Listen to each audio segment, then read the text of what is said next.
Kwa jina naitwa Sheikh Ghawth Salim Nyambwa.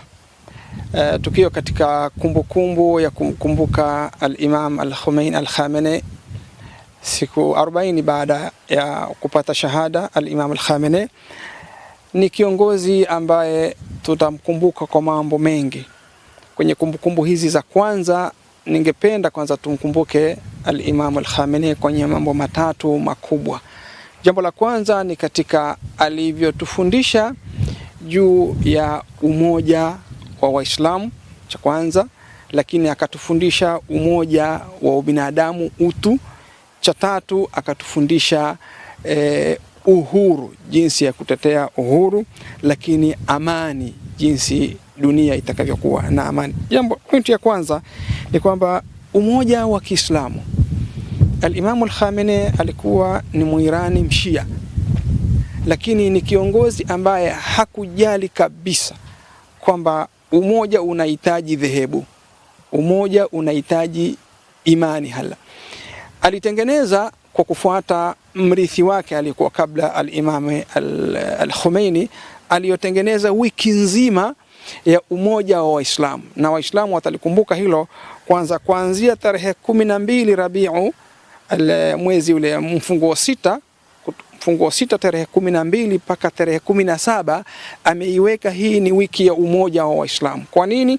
Kwa sababu riwaya ya Kisunni inasema Mtume alizaliwa tarehe 12. Riwaya ya Kishia inasema alizaliwa tarehe 17. Kwa hiyo wiki hii ameiweka al-Imam al-Khomeini na akaifuatia na akaipigania al-Imam al-Khamenei kwamba wiki hii imebaki ni wiki ya umoja wa Waislamu. Kwa kutegemea nini? Mwenyezi Mungu Subhanahu wa Ta'ala anatuambia wa'tasimu bihablillahi jami'an. Sisi wote Mwenyezi Mungu anatuambia ni lazima tushikamane na kamba moja ya Mwenyezi Mungu, nao ni Uislamu. Hakuwahi kumbagua Muislamu kwa ajili ya itikadi yake, na utaona kwamba hata misaada yake yote, ukiwa ndani ya Irani, Waislamu wote walioko Irani, Masunni na wengineo wote, serikali na waangalia kama jambo hili jambo moja.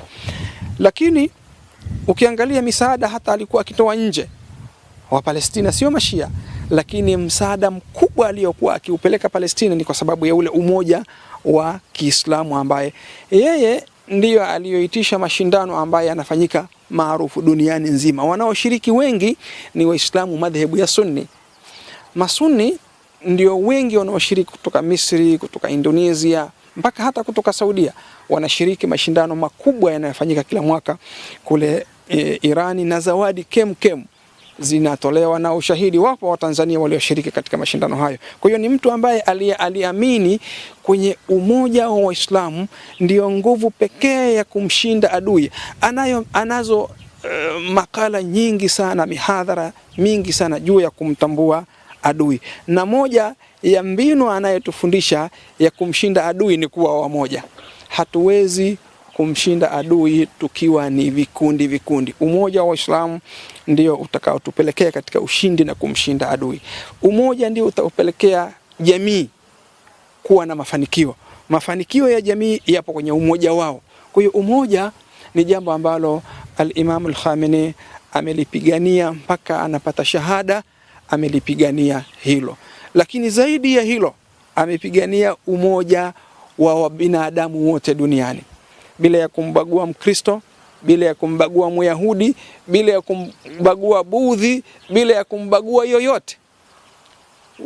Katika kipindi hiki cha vita ambacho inaendelea Irani, juzi hapa tumeona kwamba ndani ya mji wa Tehran yako matempo ya Kiyahudi mpaka leo, na yanapata ufadhili kutoka kwa serikali ya Kiislamu. Hii ni dalili kwamba al-Imam al-Khamenei alitufundisha kwamba yeye anaamini kwenye umoja wa Waislamu wote.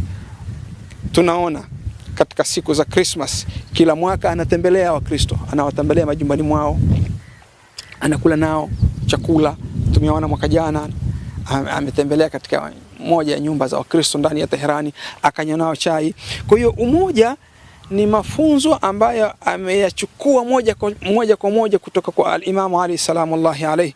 Al-Imam Ali ametufundisha kwamba umoja, binadamu ima ni ndugu yako katika imani, yani ni Muislamu mwenzako, mnaamini Mungu mmoja, Mtume Muhammad ni mtume wa mwisho, huyu ni ndugu yako katika imani. La, au ni mwenzio katika mahitaji, yani huyu ni binadamu, anahitaji amani, anahitaji kula, ana mahitaji kama wewe, kwa hiyo ni ndugu yako. Kwa hiyo sisi tumesoma kutoka kwa al-Imam al-Khamenei, ametufundisha binadamu ima ni ndugu katika imani, ima ni ndugu katika ubinadamu. Haya al-Imam al-Khamenei ameyapigania kutoka siku ya kwanza anakuwa ni kiongozi wa Waislamu mpaka anafariki dunia, ameyapigania. Na utaona mpaka huku kwetu, nakumbuka miaka ya 80 wakati akiwa rais wa Jamhuri ya Kiislamu ya Irani, alishawahi kufika Tanzania akiwa kama rais wa Irani. Alikuwa na mazungumzo na Mwalimu Julius Nyerere, alikuwa na mazungumzo na watu mbalimbali.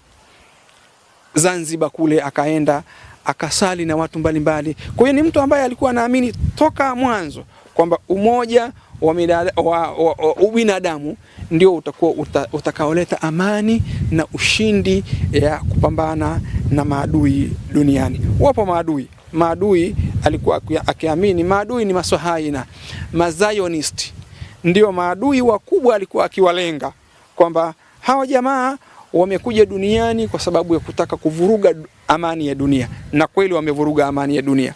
Unaona vita vyote vilivyoko Afrika, vilivyoko Asia, vilivyoko Middle East, vilivyoko wapi, asli ni wao, na dunia leo inashuhudia. Tukaona kwamba al-Imam al-Khamenei ametufundisha jinsi ya kupambana nao ni kuwa wamoja. Nukta ya 3 na ya mwisho ni kuhusu uzalendo. Al-Imam al-Khamenei ametufundisha uzalendo kupitia lecture zake, kupitia maandishi yake, kupitia makala yake. Leo tunaviona wa Irani walivyo kitu kimoja, wametoka kwenye maandamano ya vita wakiwa wamoja. Hata wale wapinzani waliokuwa ni wapinzani wa serikali ya Kiislamu wamekuwa ni wamoja, wanapigania kitu kimoja. Maandamano toka siku ya kwanza ya vita, utaona Waislamu wanatoka kwa pamoja. Masunni, Mashia, Mayahudi, Wakristo, wote wametoka, wamekuwa wanaipambania nchi yao moja. Hilo ni somo kwetu kama Watanzania. Tunahitajia umoja. Hakuna maendeleo bila ya umoja. Umoja ni nguvu, utengano ni udhaifu. Somo hili alitufundisha al-Imam al-Khamenei.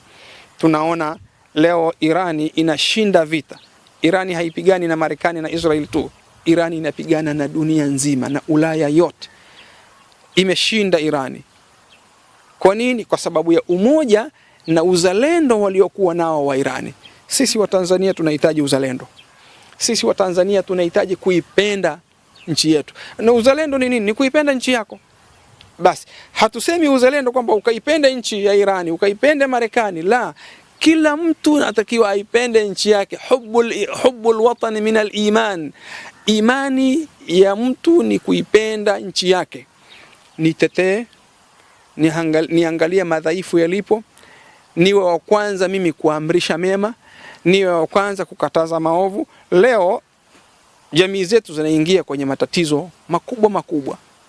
Mambo ya ushoga haya, tunahitaji umoja. Serikali peke yake haiwezi kupambana na uchafu ulioko katika jamii.